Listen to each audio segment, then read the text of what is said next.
الرحمن الرحیم۔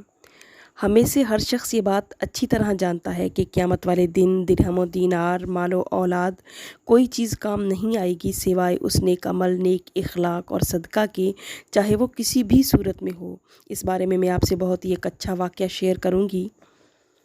ایک صاحب کو انگور بہت پسند تھے۔ صبح وہ اپنی فیکٹری جاتے ہوئے انہیں راستے میں ایک اچھے انگور نظر آئے تو انہوں نے گاڑی روکی اور 2 کلو انگور خرید کر نوکر کے ہاتھ گھر بھجوا دیے اور خود اپنی تجارت پر چلے گئے۔ دوپہر کو کھانا کھانے کے لیے واپس گھر آئے تو دسترخوان پر سب کچھ موجود تھا مگر انگور غائب تھے۔ انہوں نے انگوروں کو پوچھا تو گھر والوں نے بتایا کہ وہ تو بچوں نے کھا لیے، کچھ ہم نے چکھ لیے۔ یہ ایک بہت ہی معمولی واقعہ تھا مگر بعض معمولی جھٹکے انسان کو بہت اونچا کر دیتے ہیں اور اس کے دل کے تالے کھول دیتے ہیں۔ وہ صاحب فوراً دسترخوان سے اٹھے، اپنی تجوری کھولی، نوٹوں کی بہت سی گڈیاں نکال کر بیگ میں ڈالیں اور گھر سے نکل گئے۔ انہوں نے اپنے کچھ ملازم بھی بلوا لیے۔ پہلے وہ ایک پراپرٹی والے کے پاس گئے، کئی پلاٹوں میں سے ایک پلاٹ کو منتخب کیا، فوراً اس کی قیمت ادا کی، پھر ٹھیکیدار اور انجینئرز کو بلایا، جگہ کا عارضی نقشہ بنوا کر ٹھیکیدار کو مسجد کی تعمیر کے لیے کافی رقم دے دی اور کہا کہ 2 گھنٹے کے دوران کھدائی شروع ہو جانی چاہیے۔ وہ یہ سب کام اس قدر تیزی سے کر رہے تھے جیسے آج مغرب کی اذان تک ان کی زندگی باقی ہو۔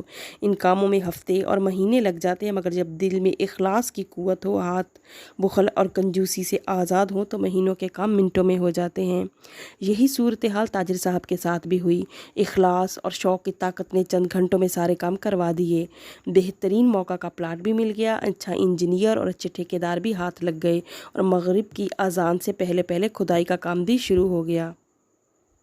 شام کو وہ صاحب جب واپس گھر آئے تو گھر والوں نے پوچھا کہ آج آپ کھانا چھوڑ کر کہاں چلے گئے تھے؟ کہنے لگے اپنے اصلی گھر اور اصلی رہائش گاہ کا انتظام کرنے اور وہاں کھانے پینے کا انتظام کرنے گیا تھا۔ الحمدللہ سارا انتظام ہو گیا ہے، اب سکون سے مر سکتا ہوں۔ آپ لوگوں نے تو میری زندگی میں ہی انگور کے 4 دانے میرے لیے چھوڑنا گوارا نہ کیے اور میں اپنا سب کچھ آپ لوگوں کے حوالے کر کے جا رہا تھا۔